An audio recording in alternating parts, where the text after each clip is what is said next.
tout à fait, c'est une bonne impression.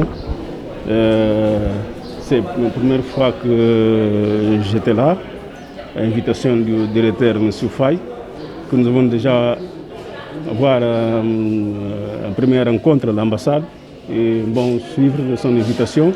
Je suis là pour connaître le fonctionnement et pour connaître l'aspect pratique de l'école de formation technique.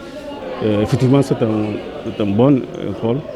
Le centre avec l'école, c'est une bonne expérience. Le centre voit déjà beaucoup d'années qui fonctionne après l'indépendance. Il y a beaucoup d'expertise, bonne expérience. Et nous croyons qu'au Cap-Vert, nous pouvons profiter de cette expérience. C'est la raison d'accepter la visite et d'être là aujourd'hui. Comment vous trouvez la qualité de la formation? J'étais bien, c'est bon, c'est de qualité. Je sais que je viens d'apprendre que c'est une bonne expérience. La qualité, c'est très bon, l'aquaculture. L'aspect technique de la formation, je ne peux rien dire. C'est un bon. Oui, nous commençons déjà à parler sur le changement de coopération entre le Cap-Vert et le Sénégal, entre le centre de formation technique là et les similaires au Cap-Vert, notre institut maritime portuaire. On va poursuivre le contact, on va continuer à voir que les formes plus évidentes de faire la coopération des aspects pratiques entre le Cap-Vert et le Sénégal. Le centre parle beaucoup de l'avenir. Ce n'est pas seulement pour faire l'exploitation des ressources aujourd'hui. On pense pour l'avenir, pour les gens qui viennent après. C'est la préoccupation du centre. C'est aussi la préoccupation du Cap-Vert. Les ressources ne sont pas inesgotables. C'est la raison de commencer à penser pour les gens qui viennent après nous, comment faire. C'est une chose qu'en Afrique, entre le Sénégal et le Cap-Vert, nous devons commencer à penser.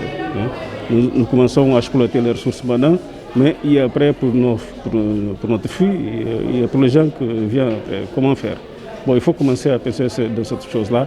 Et je crois que le centre a commencé déjà à faire un bon exemple sur cette question.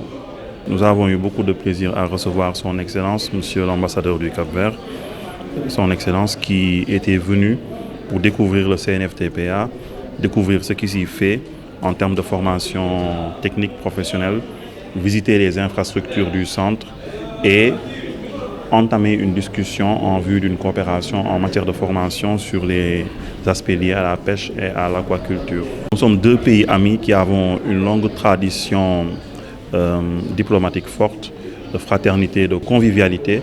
Et donc, cette rencontre s'inscrit et constitue un premier pas dans le cadre d'une coopération que nous voulons en matière de formation.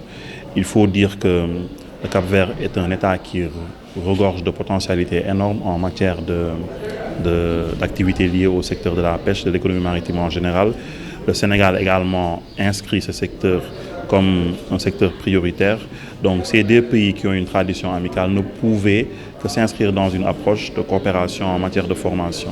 Donc aujourd'hui, les perspectives, c'est étudier les possibilités de partage d'expertise, d'expérience, d'apprenants, de mobilité estudiantine, afin de pouvoir bénéficier des expertises, des expériences mutuelles.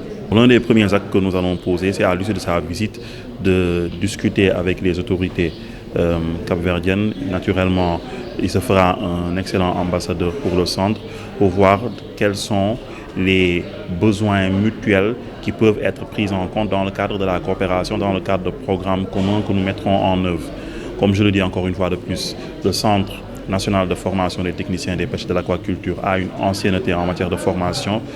Il a été créé au lendemain des indépendances pour contribuer au développement de compétences, du capital humain, du secteur de la pêche. Donc naturellement, fort de cette expertise et cette expérience, nous devons davantage nous ouvrir aux pays de la sous-région, aux pays voisins et partager nos expériences, nos expertises mutuelles. Je pense que cette rencontre s'inscrit exclusivement dans cette perspective.